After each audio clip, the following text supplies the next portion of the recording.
So, whatever happened to that poor boy I left with you? Did he, you know, make it?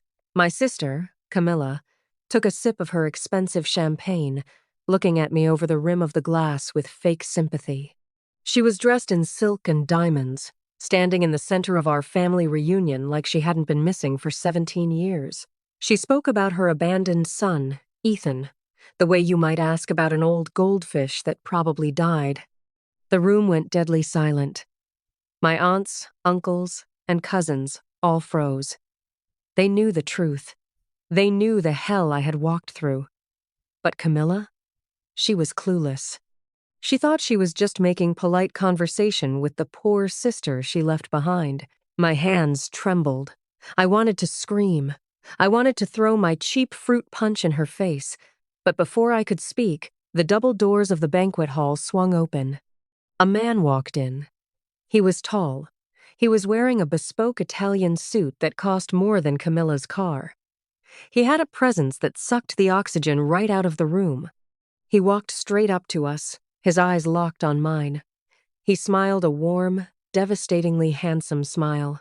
"Hello, Aunt Lillian," he said, his voice deep and steady. "Sorry I'm late. The surgery ran long." Camilla dropped her champagne glass. It shattered on the floor, but she didn't hear it.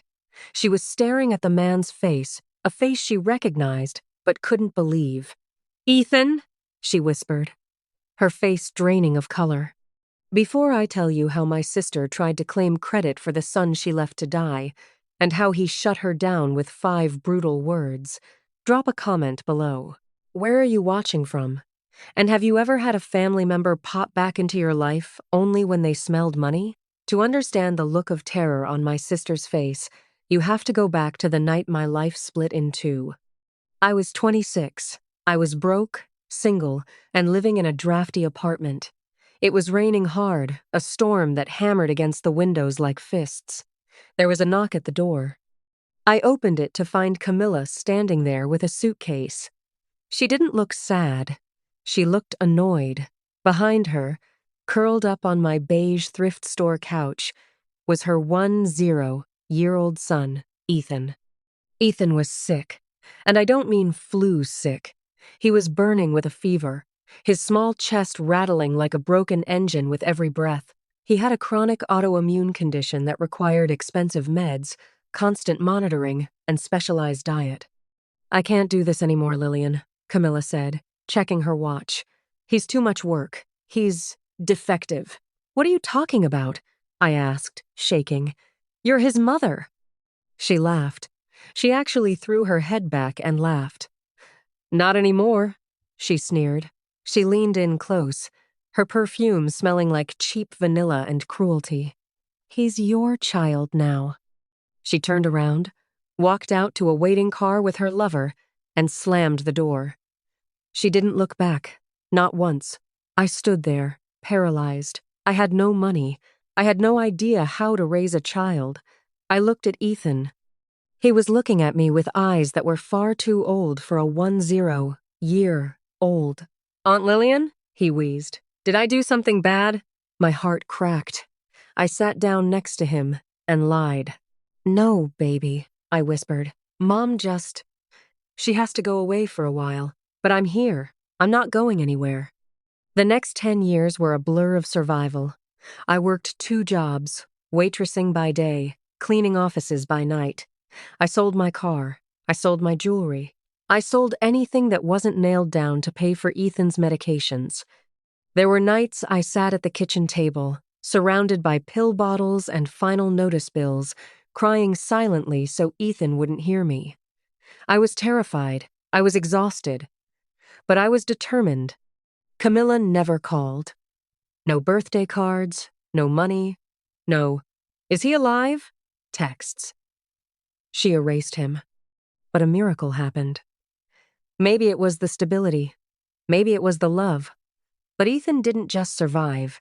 He thrived. He grew taller. The treatments started working. He became obsessed with medicine, driven by a need to understand the body that had betrayed him. He studied with a discipline that scared me. He got a scholarship to college, then medical school. He wasn't just smart. He was brilliant. And me? I stayed in the background, cheering for every small victory, hiding the fact that I was skipping meals so he could have textbooks. Which brings us back to the reunion. 17 years later, Ethan is 27. I am 43. Camilla had heard through the grapevine that the family was gathering, and she decided to show up. She walked in dripping with confidence, looking for attention. When Ethan walked in wearing that suit, the room went silent. Camilla stared at him. She looked at his expensive watch. She looked at the way he carried himself like a king. "Ethan?" she stammered again, stepping over the broken glass. "My God, look at you. You're magnificent." She reached out to touch his arm. "I knew you would make it. I always knew you were special. That's why I left you with Lillian. I knew she could give you the focus I couldn't. It was the hardest sacrifice I ever made." I felt bile rise in my throat. She was rewriting history in real time. She was trying to frame her abandonment as a noble sacrifice. Ethan didn't pull away. He just looked at her hand on his sleeve, then looked up at her face. His expression was calm, clinical, like he was diagnosing a tumor. "Sacrifice?" Ethan asked. His voice wasn't loud, but it carried to every corner of the room. "You didn't sacrifice anything, Camilla. You ran away because I was an inconvenience." Camilla's smile faltered. "Now, honey, you don't understand. I was young. I was scared. But look at you. You're a doctor, a surgeon. We have so much to catch up on." She smiled that winning smile, the one she used to get free drinks. "I'm actually staying at the Ritz downtown," she said. "Why don't we go get dinner? Just the two of us, mother and son." Ethan laughed. It was a dry, humorless sound. "I'm afraid I can't do that," he said. "Why not?" she asked, blinking. Ethan took a step back, standing next to me. He put his arm around my shoulder, pulling me close. "Because I already have dinner plans with my mother," he said. The room gasped. Camilla went pale. "What?" "But I gave birth to you." "You gave birth to me," Ethan said, his voice hard as steel. "But you didn't keep me. Family isn't who makes you. Family is who stays." He turned to me, his eyes softening. "This woman," he said, gesturing to me, "sold her mother's wedding ring to buy my insulin. She held me when I was screaming in pain. She taught me that I wasn't defective. She is the only mother I have ever known." He looked back at Camilla. "You said 5 words to Aunt Lillian the night you left. Do you remember them?" Camilla shook her head, tears streaming down her face now, tears of embarrassment, not regret. Ethan leaned in close, so only she could hear, but the room was so quiet we all heard it anyway. "He's your child now," Ethan smiled. "You were right, Camilla. I am her child, and that means I'm not yours." He reached into his pocket and pulled out a card. He handed it to her. "This is my assistant's number. If you have a medical emergency, call the office. Otherwise, please don't contact us again." He turned his back on her. "Ready to go, Mom?" he asked me. "Ready," I whispered, tears streaming down my face. We walked out of the banquet hall, leaving my sister standing alone in a room full of people who were pretending not to stare.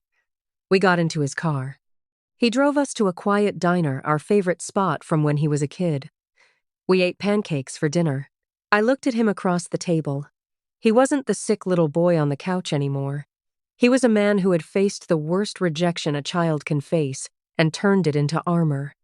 My sister asked what happened to the poor boy.